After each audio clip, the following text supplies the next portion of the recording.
Okay. Here we are today with our guest, AnnaMaria Tartaglia. AnnaMaria is founder and board member of Angels for Women, an Italian association of business angels, women business angels, but she's also CEO of the brand Sitter. Okay, AnnaMaria, why we would like to start with a brief presentation of your entrepreneurial activity, of your business. Could you introduce it to us?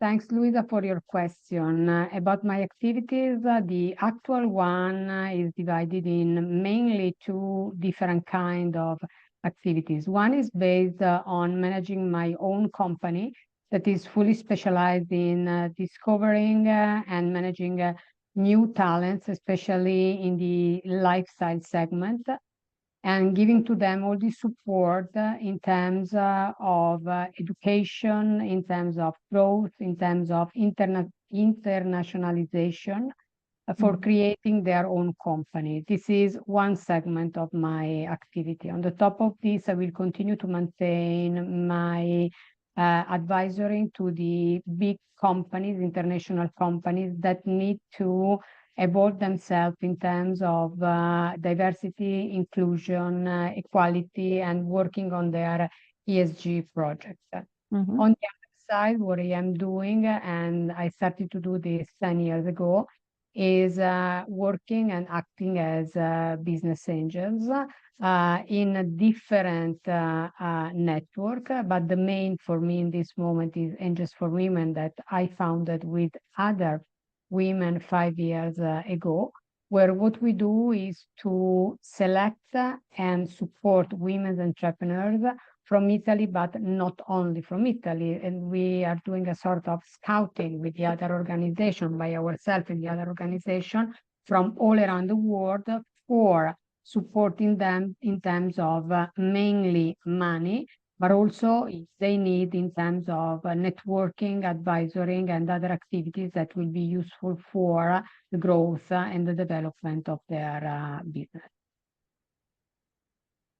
And what inspired you to become a business angel? What was the drive? Mainly, I think curiosity. When I started was 13, 15 years ago. We have no idea on the market on what a business angel was. We were conscious about the fact that at the beginning of your activity, you need someone that will invest in your company or will give money to your company.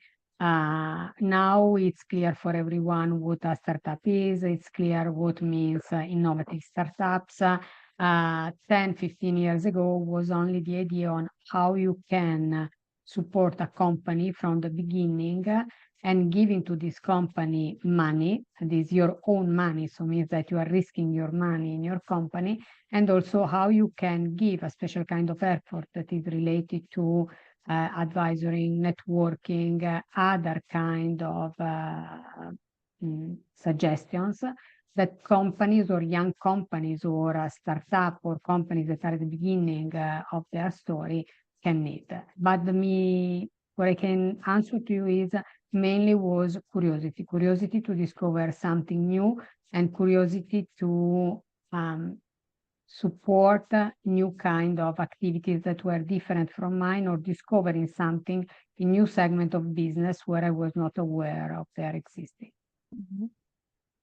And what were the initial challenges for you when you started your business? And in the end, how did you overcome these difficulties or these challenges? At the beginning, as an entrepreneur, I was used to work for big companies. So means that was very simple because I had a lot of money to spend from my companies. Big budget. Only for giving to you an idea, I was used to spend only for my segment amount of money like 50, 60, 100 millions of euro for companies that had revenues for more than 1 billion, 2 billions of euros. So it was very simple. When you are in a company like this, the majority of your time is in managing your team, giving to them the right advice for developing every day their activities, or what you are involved in are big strategies or connecting your headquarters all around the world. So means that more a kind of job much more related to strategy, and managing profit and loss integrated with the main goals that also the other C-level inside the company have. When you decide to work for yourself, you have totally to change your mindset. Yes, you can use your network, you can use your connection, you can ask to the others to support you, but what you have to do, first of all, is to be very humble, because you are starting from zero. You are in the majority of the time alone with no money in defining your strategy. And so means that you have to restart step by step in understanding what you can do really in your activities, and what your activities will really be. The kind of team that you can have with you, and the majority of time will be not only or not always fixed people working with you 5 days for 8 hours every day. Means that you have to choose other kind of collaborators, partners. You have to select them, you have to redefine what you can do, what they have to do. You have to create another kind of relationship with people. The problem is not how much money you have to invest, but is how you will be able to reinvent your time, and how you will be able to reinvent your relationship, and how you can create from zero your own company. This is very interesting, because now you can, normally we ask our guests what kind of skills and perspectives business women entrepreneurs should have.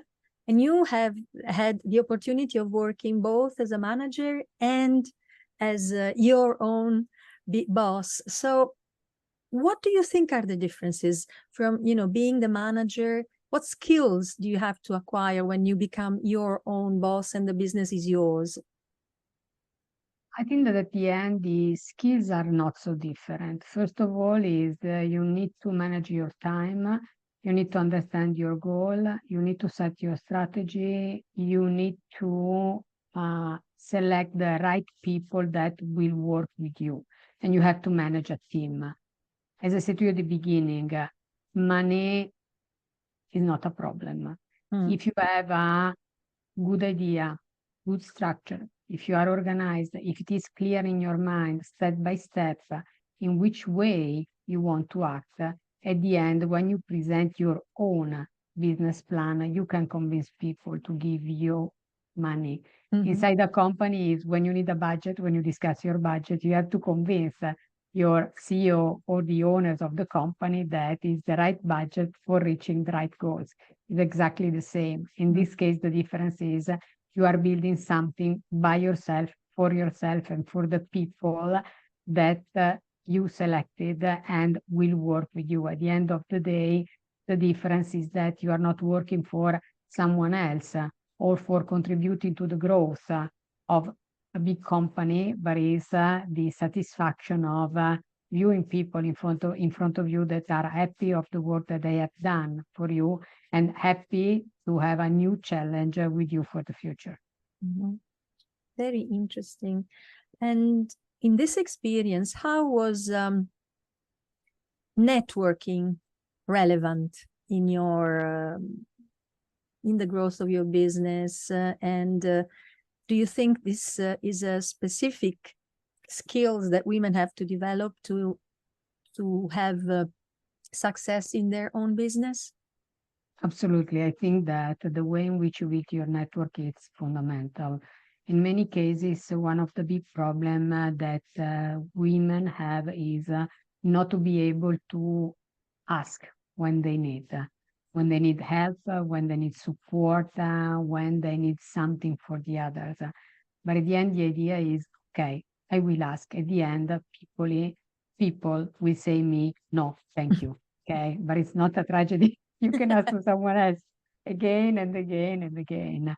The advantage is, especially if you are not so young, we are discussing about when you are not so young, but also when you are young, it's important to differentiate the kind of people that you have in your network. It's clear that you have your family, you have your friends, and then you have your colleagues, you can have your partners, you can have people that only will asking to you for having something, and people that will be more than happy to work with you for sharing something.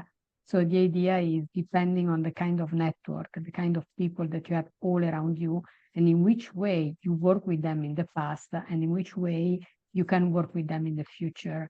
In many cases, what I say to the other people is, when you meet someone, do not ask immediately for having something, but try to understand in which way something that you have will be useful for someone else. At the end is a question of how you can negotiate your network with someone that will need your network, and how someone else will negotiate his or her network with your network. At the end is only a question of exchange. What you need for me, what I can give to you, what we can do together. So at the end, if we are able to solve this, we can be able to select in which way we can build our network. At the end, especially now, I am not in a company or in a big company anymore, but I will maintain all the relationship with the people that I met in the past. Would be, for example, partner or a journalist or a press or other kind of people that will be useful for me. But at the end, what I usually do is, okay, I am here. I am giving to you something that for you will be interesting. Why will not build something together? The benefit will be for you and for me. So the idea is always in your network, give the opportunity to the others to have a benefit. To make this cake grow rather than just cut slices. That's an interesting advice. And concerning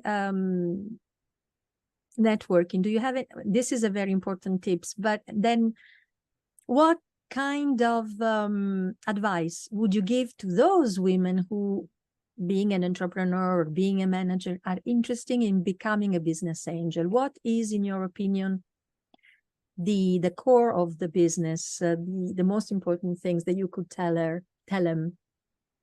What I usually say is, don't start alone, because you are not, you have not the skills for understanding the real risk of this. We have many associations, for sure, as we discussed at the beginning. We have an association that is fully dedicated to women, but on the Italian market, we have other association. I am part of the majority of them. So means that at the beginning I started try to understand the ecosystem, try to get in touch with people that were business angel, that were the experience of risking and investing their money in some business, sharing with them their success and their failure, because it's important.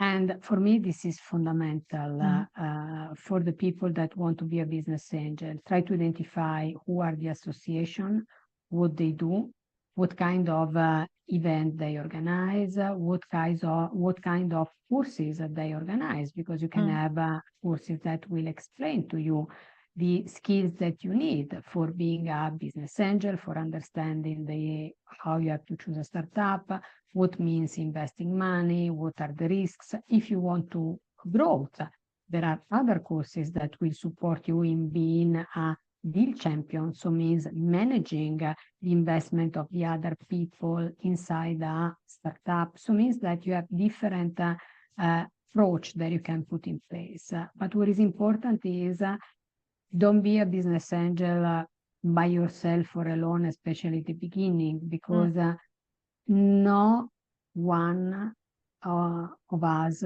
is an expert in every segment. So means that you need to share with the others your doubt or your knowledge.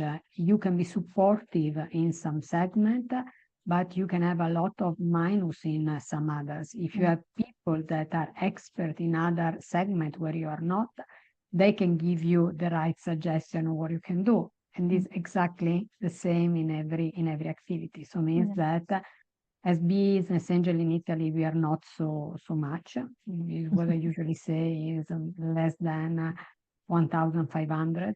Only 13% are women, and the majority of us as women are present in Angels for Women and also in the other associations. So means that the simplest way is you know the name, you know who we are, get in touch with us, ask us, and then we can give you an idea on where you can find information, people that you can meet, invite you to some events. And then after this process, because you cannot be a business angel in 1 second, you can decide if you are the right attitude for being a business angel. And on the top of this, what I can suggest is as much conscious you are about the way in which you want to invest your money, as simple will be for you to identify if the business angel segment that is a risk investment will be right for you and for your future. Yes, this is absolutely very interesting because I was also wondering, listening to some of reading the interviews of the women that we did during our survey, somehow there are two aspects that came out. Some of them are very practical in the sense that they are pragmatic. They know what they want to invest. They know what to want to do. And they have a very clear idea. While there is a small group of business angels that I'm not sure I can call business angels, but people that invested, that they follow their heart. And I think this is a little bit dangerous because it gives me the idea that if you invest with your heart, you don't take into consideration all of the elements that should be taken into consideration. What do you think about this? Do you think that women are more keen in getting in love with the project more than projecting the business idea in the future and evaluating the possibilities of scaling the business? I am totally agree when you say that you can decide using your heart, but even if using your heart, you can identify some project that will be very interesting. I can prefer to call this and define this as philanthropy. You can give money, and at the end, it's not important. It's like a donation if this project will perform or not. You can do this. You put the money in a project and you can say, okay, do whatever you want, and that's all for me. If you need my help, here I am.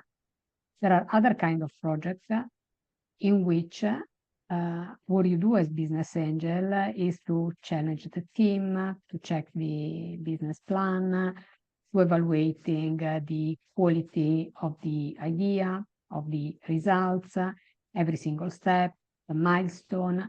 When you invest in project like this, is because at the end of a specific kind of period, will be 3 years, 5 years, 7 years, you want your money back with a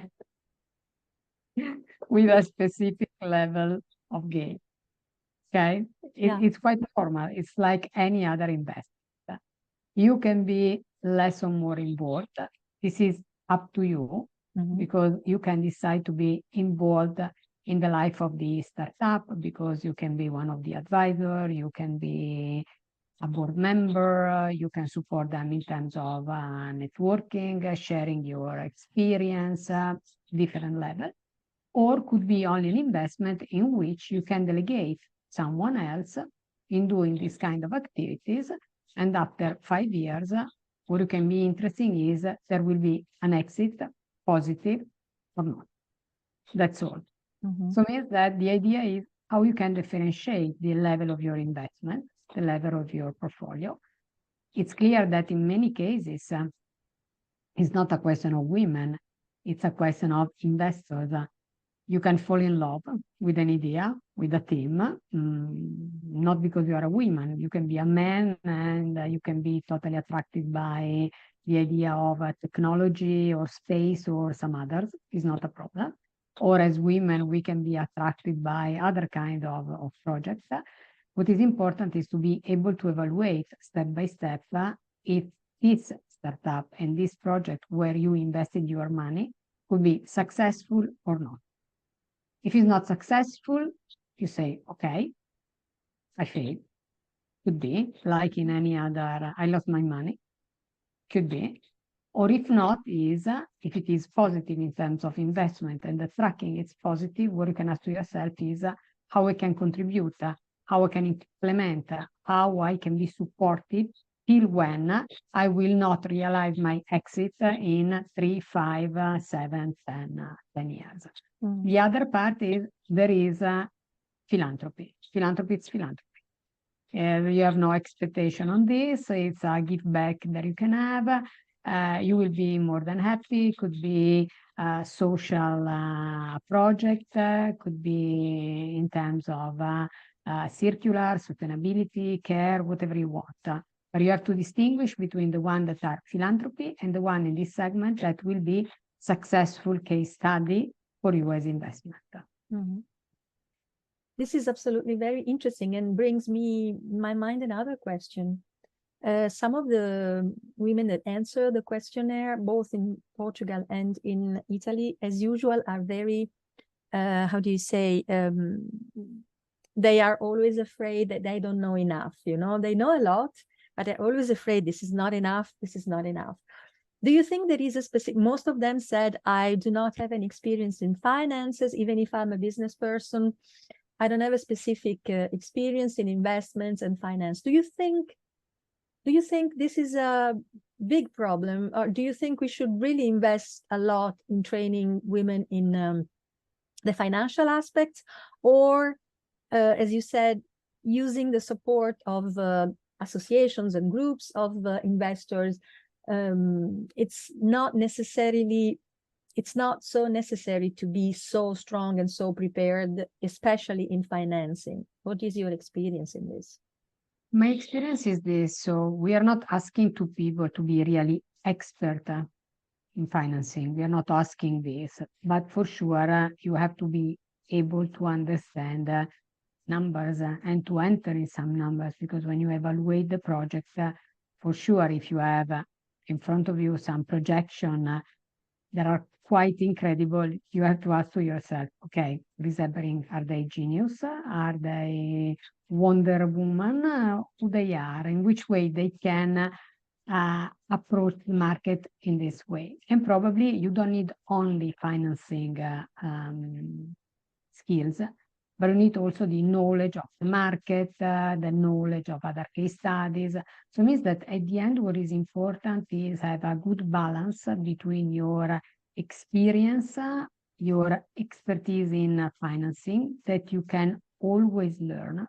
Is never too late for attending to a course or for upgrading your knowledge, and then doing a sort of mix between these two capabilities. Clearly, if you have only in mind the simple point of view of finance, you will never invest in a startup. So it means that you have to balance these two point of view, and mixing the experience, your knowledge in terms of financing, the projection of the future of the project that you have in front of you, putting together all these elements, for sure, you can be able to start. As I said to you before, you are not alone. No one is asking to you to be alone. In any case, if you're not a business angel, then you have the other structure of VC, private equity. So means that as big as the company, as big as the kind of investment that you have to do. But in any case, you have so many associations that can support you in terms of information, in terms of what you can do, in terms of what is important to do, that at the end, I do not think that is a problem if you are yes or not an expert in finance. You can learn. Brilliant. This is very interesting. And we asked the women in the interview if they believe that having more business angels, women, would somehow help increasing the number of startup with women finance, because very few business angels are women, but also very few startuppers, or anyway, a minority of startuppers are women. Do you think this could somehow change something? Yes and no, because the reality is the percentage of women's business angels is exactly the same percentage of female startuppers. So means that probably it's a question that we have to discuss before. If you have more business angel, female business angel, probably you can have much more money inside or into the female startups, because for sure the main goal is to support women entrepreneurs. But the reality on the other side is if the female entrepreneurs and the female startuppers will not grow, the problem will continue to be on the market. And it's a question of education from the beginning.